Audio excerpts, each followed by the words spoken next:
Hi, everybody. I'm Eric Dragmeyer, joined here with Andrew Boateng from the Future Baseball GM's LinkedIn group. And I have two guests with me today. I have Mario Signorello, he's the CEO of the Caribbean Baseball Organization. And I'm also joined by Charles Johnson, a former big leaguer, the first ever draft pick of the Miami Marlins, or at the time, the Florida Marlins. And we're here to discuss a little bit about the Caribbean Baseball Organization Collegiate Summer League that they're trying to get started. So I'm going to send it over to Mario, and he's going to talk a little bit about how this league got started.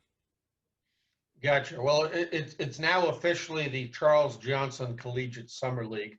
As when CJ talks, he'll tell you that this is where he grew up. We're actually playing in his backyard, but there's lots of reasons that he's involved with us. But I'm going to let you and him get into that.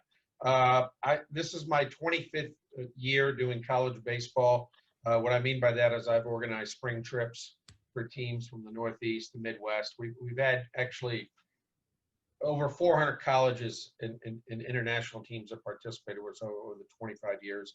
I spent 15 years in Major League Baseball with the Miami Marlins baseball team. I've been going to do an event in the Bahamas for 8 years called Bahamas Sports Festival.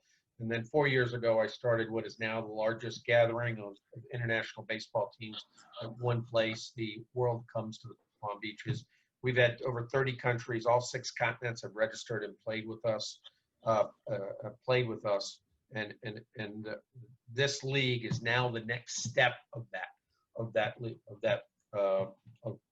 our growth period of time.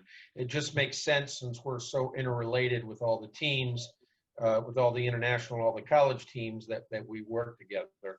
And my partner in the league is Chris Langdon from Felician University, who ran a league several years ago, and he's going to be the league director. I'm sitting as his co-chair as I sit on side here with as part of what the Caribbean Baseball Organization does.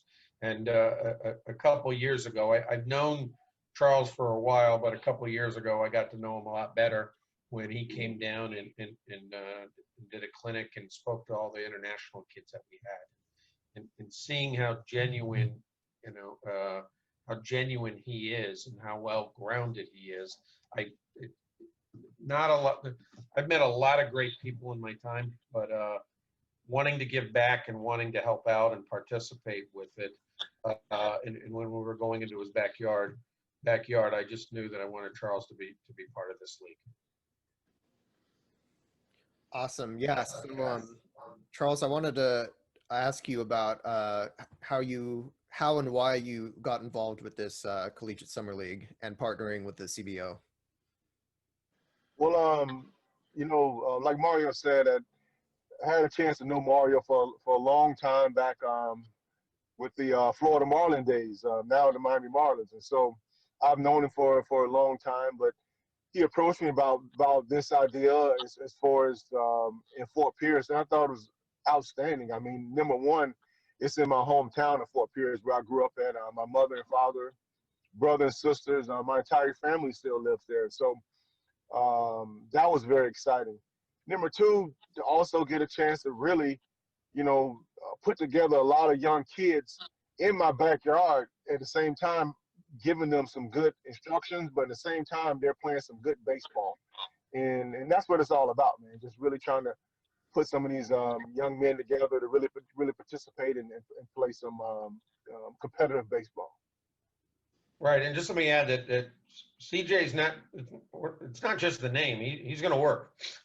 He's going to do a catching clinic for the kids, and when he gets out on a baseball field and starts teaching, my biggest worry is he's going to overheat, because he just gets excited about teaching kids, and when he sees they're interested in it. And he's going to bring out a couple other guys. We're going to do a clinic. We're going to do for a Major League Baseball clinic. We're going to do an athlete seminar. And CJ, I don't know if I mentioned this to you, but the Alex Arias has got the highest lifetime average for a pinch hitter in Major League Baseball history at 320. He played with Charles on the 97 World Series champion team. Wow. And Alex is going to come out and speak to what it's like to pinch hit, what it's like to be on the bench, what the mental process you have to go through. And part of that too is he's going to sit in the dugout, and so is Charles. Charles is going to spend time to be in the dugout for a game, just being there and observing. We want to teach these kids what it's like to be a professional and what it's like to be a baseball player, both on and off the field. And your actions that you do, you don't just get judged by what happens between the lines. You get judged all the way through. And the one thing that I've been able to observe in my years of spending it is that the more solid citizens, the further they seem to go in this game. Awesome. So, Charles, I wanted to sort of get into your playing career a little bit. Obviously, you were a world champion in 1997 with the Florida Marlins. You were a first-round pick for them. You've won Gold Gloves, been an All-Star, but actually you were drafted in the first round twice. You were drafted out of high school, and you ended up turning it down so you could attend the University of Miami. Could you sort of talk a little bit about your decision to turn down the first round and go to college, and I guess also sort of relating to this, your decision to go back and finish your degree after you were drafted from Miami? Yeah, I was fortunate to be drafted by the Montreal Expos in the first round in 1989, and I coming out of high school, and it was a very exciting time for me. I'm a young kid from Fort Pierce, Florida. I'm the first round 10 pick in the country, and at that time, I truly wanted to sign and go pro. I mean, they offered me like a little over $200,000. And back in 1989, $200,000 was a big signing bonus, because at that time, I think the highest signing bonus was $241,000. And so I'm all excited, fired up, and I never forget my father told me that after I committed in Miami, I enrolled in the school in Miami. I'm trying to figure out what I wanted to do, and he said, "Son, listen, by the time you tax $205,000 and you buy you a car, it's the same amount of money as a 4-year scholarship at the University of Miami." And once that was broken down to me, it made all the sense in the world that I need to go to college. And my mother and father were college graduates. They graduated from Florida University. My sister and brother went to Florida University. I mean, so I had a family full of people that really understand and know the importance of college. And I knew I wasn't going to miss a beat by playing for Ron Frazier, one of the greatest coaches ever. And I tell you what, that was one of my biggest blessings. I had a chance to play in the College World Series. I had a chance to play in the Pan American Games in Cuba. I played in the 1992 Barcelona Olympics with the Dream Team back in '92, walking in the stadium with Michael Jordan and Magic Johnson and Larry Bird, and from a young kid from Fort Pierce, Florida. So, and not only I went through that, I was a first-round draft pick again by the Florida Marlins. So what's the chances of me going through all that and staying home and having a chance to win a World Series with the Marlins? So to me, that was an outstanding decision, and I've always thanked my parents for that. Awesome. Yeah, that's great stuff. So I guess I want to transition over to Mario a little bit to sort of talk about the league and sort of who it's for and who's going to be playing. It's a summer collegiate league, so you have to have college eligibility to be able to play. We're going to have, so if you graduated high school, you're a senior and you're committed to college, you'll be eligible to play. Or if or if you're currently enrolled in school or got eligibility left. So most of the kids are probably going to come from the Northeast. We just signed 3 kids, I think, from Adelphi University is one. From I think Post University is one of the other ones, and there's a third player, and they all play together during the summer up there when they were in high school, so they want to play together down here, which is kind of cool. We're also going to probably have an international element to it as we're negotiating. There's a group out of Orlando that was going to run their own 18 to 23-year-old summer tournament, their own summer league, but they came to us and said that if they could put 2 teams in our league, that they'd rather do that because it's the same kind of competition to it. Because of our international context too, we're also speaking with the former president, the former head coach Jim Mansilla of the Italian national team, and he's talking to the federation about bringing a coach and some players over and sponsoring them to come on over and play for the summer, and also with different parts of, as you know, part of our GM group, which I'm going to get to a little bit, is your group, the Future GMs LinkedIn group, and after talking with Andrew and finding out he's based in Canada, I sent him all my contacts that I've had for Canada, and hopefully we'll be able to make this an international, not just a summer collegiate league, but an international collegiate summer league. But we're very enthused and we're very enthused and excited about having the Future GM LinkedIn group as part of the league. Awesome. Yeah. I think it's a great opportunity for a lot of the young guys in our group who are sort of looking to get some of experience like that.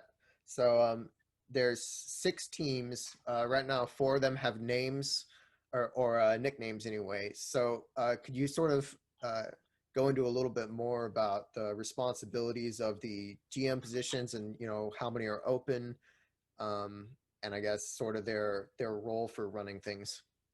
Sure. The team names we've got right now: the South Florida Beach Bums, the Fort Pierce Cobras. So, Charles, that's what they named your hometown. These guys came up with it. You can work with them on the logo. The Sebastian Makos, the Sebastian Makos, and the Vero Beach Dirt Dogs. So right now we're looking for teams that are going to from Stewart and Port St. Lucie. Most of the games are going to be played at the Lawnwood Complex, although we might be playing some in Orlando when the teams play each other. And we're offering, like the Sebastian team wants to host some home games. We're trying to offer everybody that opportunity to play. But what we wanted to do is your group, the Future GMs are going to kind of tie everything together. They're going to be recruiting players, talking to coaches, hiring some coaches, finding out what the coaches, players are looking for. Being a summer league, some people are going to decide they're not playing anymore because the competition is more than what they thought. If you're a pitcher and you tweak something, you're probably going to put it on the shelf, so they'll need some more pitchers across there. Everybody's going to create their own Facebook page. When CJ gets out there and does a seminar in his clinics, they're going to be logging that information, getting it out. When you win games or make player deals, all that's going to be done on your own Facebook page in order to transmit everything out to the world. And this is a building process. This is year number one. For it. So we're off to a great start by having everybody that I've spoke to with the Future GMs group is all about baseball and real enthusiastic to it. And part of what we're going to do is rely on Charles. Since summer leagues weren't really that big back when I was playing. In fact, we had to create our own down here league to be able to play in. But I wanted to know, CJ, I know you spent a year with the Olympic team and going to Cuba, but where else did you play your college summer ball? Well, mostly I played a lot of my summer balls really on the USA team. I mean, that's what I did. I did the USA team. I played in the Pan American Games. I did, Olympics. I didn't play any summer ball when I was there at the University of Miami. You Summer leagues, I would say. It was mostly USA teams. Yes. That's a great option to have. Yes. Once you talk about didn't you go to Cuba? Yes, I played in Cuba quite a few times. I played in Cuba when I was with the Baltimore Orioles. I had a chance to play down there. I tell you, my experience in Cuba was outstanding. I played with some of the great legends down there in Cuba, and I enjoyed every minute of it going down there. The people were great. The baseball competition was outstanding. I can remember, being down in Cuba, and one of the crazy experiences is that I ended up hitting a home run to beat the Cuban team. And so I hit a home run to beat the Cuban team. And so Castro invited the team back to his office.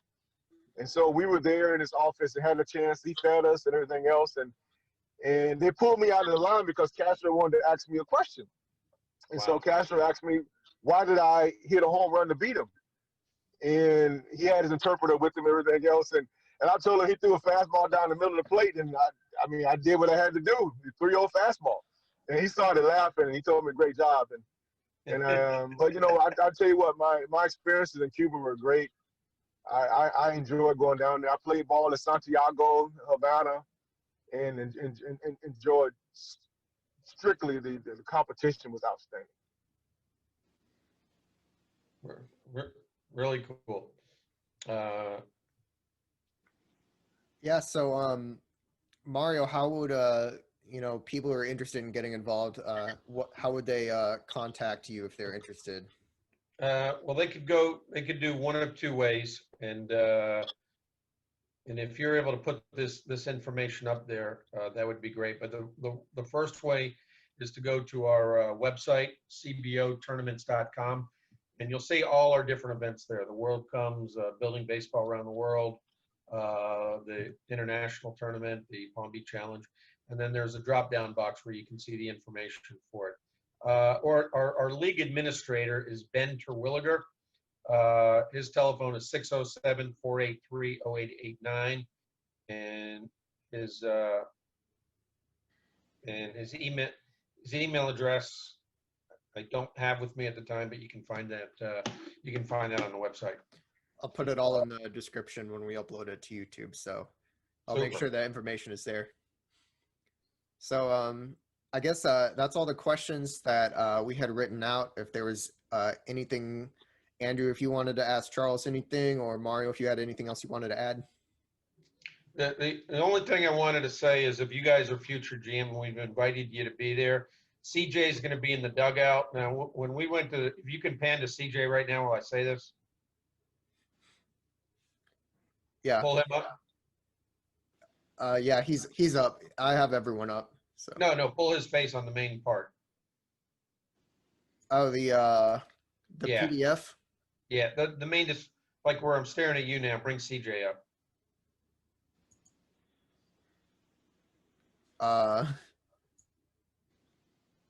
What do you mean? In other words, like in terms of his feet. Yeah.